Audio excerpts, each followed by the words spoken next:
রাস্তায় রাস্তায় কুসংস্কারে ভর্তি। বেদাত বুঝে না।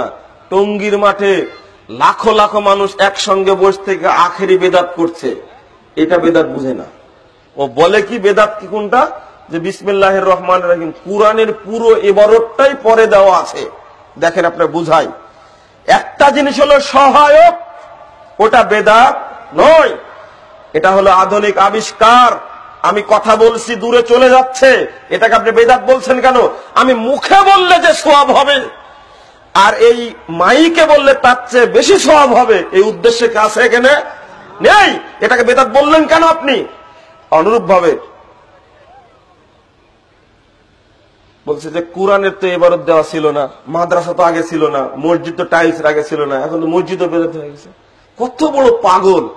যদি মাটির মসজিদ তৈরি হয় আর একটা টাইলস দ্বারা মসজিদ তৈরি করা আছে, কেউ কি মনে করে মাটির মসজিদে পড়লে নেকি বেশি হবে আর টাইলস দ্বারা মসজিদে পড়লে নেকি কম হবে? এরকম পাগল আছে দেশে? তো বেদাত বললেন কেউ ভাবে এটা? এটা হলো ইবাদতের জন্য সহায়ক। অনুরূপ ভাবে আর একটা জিনিস মনে রাখুন, এবারত কোরআন হাদিসের জের জবত, কোরআনে আগে জের জবত ছিল না, হাজ্জাজ বিন ইউসুফের আমলে জের জবত দেওয়া হয়েছে। এবার দেখেন উপরে লেখা আছে, এক হুজুরকে বললাম বিসমিল্লাহির রহমানির রহিম লিখে বলছি যে আপনি এটা পড়েন, জের জবর নাই। তো বলছে বিসমিল্লাহির রহমানির রহিম, এবার জের জবর দিলাম, দেওয়ার পরে বললাম এবার পড়েন কি, তাও পড়ে বিসমিল্লাহির রহমানির রহিম। এটা কি হলো তাহলে?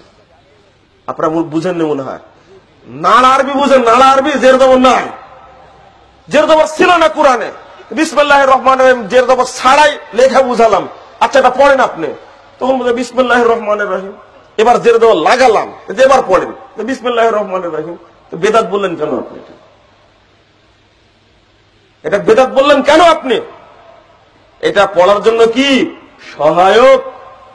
যেটা জের জবর আমি জানতাম সৌদি আরবের লোক জের জবর বুঝেই না, তখন লাগাইনি, আমাদের জন্য লাগে কফ। এই মাদানী সাহেবরা কফটা লিখেছে যে দুইটা নুকতলা কফ আছে, ও জীবনে ফুটা দেয়নি, জিজ্ঞেস করেন।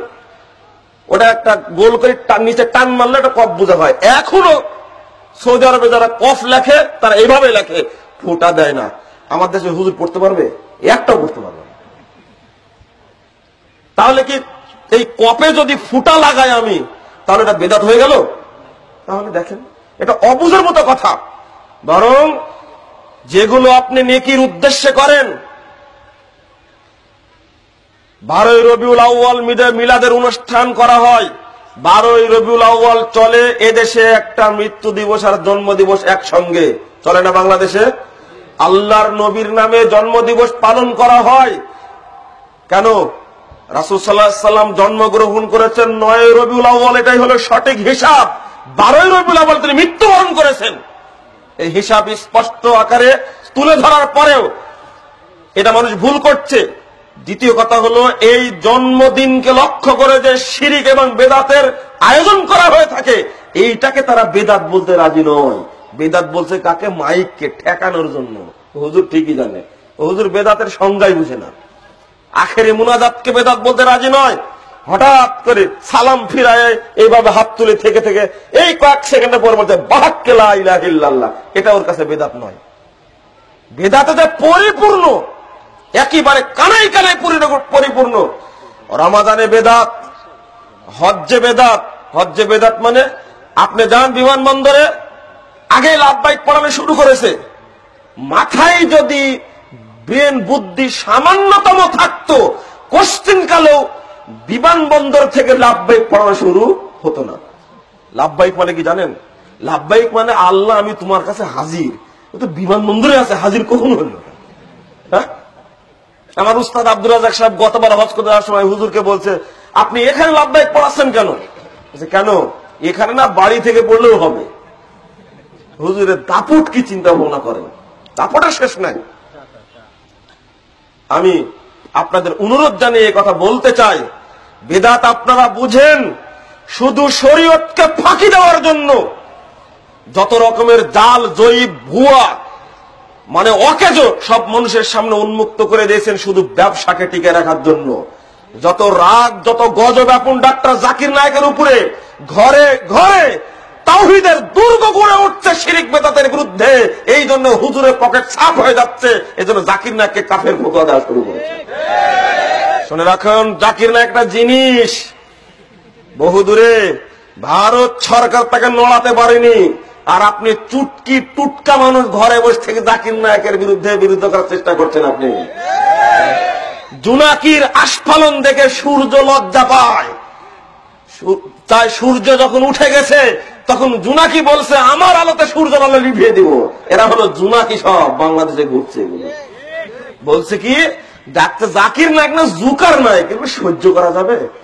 আমি বলি যে তুমি 30 বছর যাবৎ ভাষণ দিচ্ছ, বেনামাজিকে নামাজি বানাতে পারোনি। জাকির নায়েক 3 মিনিটে ইহুদিকে মুসলমান তৈরি করে। লজ্জা হয় না কথা বলতে? তার এদিকে সব জায়গাতে এখন জাকির নায়েকের বিরুদ্ধে আলোচনা চলছে, কিন্তু বউ যে আহলে হাদিস হিসেবে বসে আছে হিসাবই করেনি। ঘটনা ঘটছে তো এরকম। একজন মহিলা আমাকে ফোন দিয়েছে, আমি, আমার মেয়ে, আমার ছেলে সবগুলো সহিহ আকীদা গ্রহণ করেছে, আমার স্বামী হলাম মাজার পূজারী। এখন বলেছে তুমি যদি আকীদা চেঞ্জ না করো তোমাকে তালাক। বিপদে পড়ে গেছে মহিলা। তাহলে ভাবতেই পারেন না তালাক দেবে।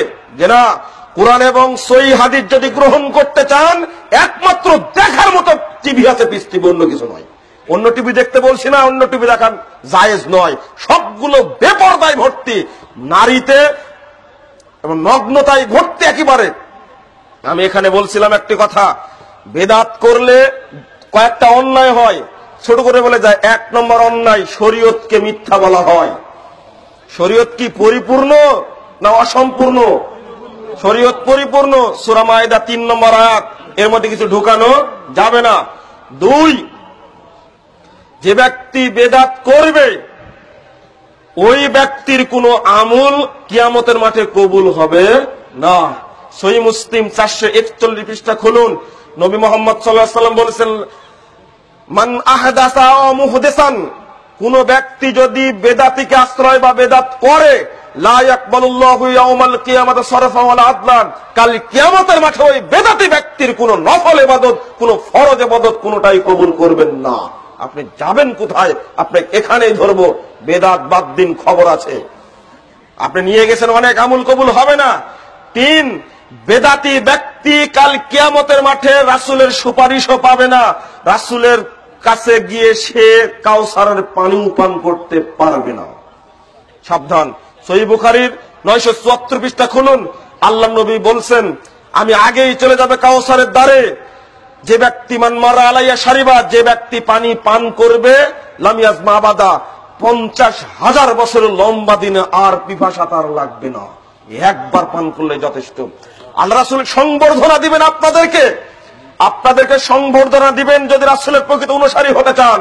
যদি বেদাতি হন, আল্লাহ রাসূল বলেছেন পানি পান করাতে থাকবো, সুম্মা ইউহালু বাইনি ওয়া বাইনাহুম, অতঃপর আমার মাঝে তার মাঝে আর সৃষ্টি করে দেওয়া হবে। আমি বলবো, আরে ইন্নাহুম মিন্নি, এরা আমার উম্মত, ওযু করেছে, অজুর অঙ্গুল জল জল করছে, এরা আমার উম্মত। আল্লাহ নবীকে বলা হবে, ইন্নাকা লা তাদরি মা হাদাসু বাদাক, হে মুহাম্মদ আপনি জানেন না আপনার মৃত্যুর পরে একটা বেদাতি কত আমল করেছে, আপনি জানেন না। আল্লাহ রাসূল রেগে গিয়ে বলবেন, সৌকান লিমান গায়্যারা বাদি, দূর হও যারা আমার মৃত্যুর পরে শরীয়তকে পরিবর্তন করেছো।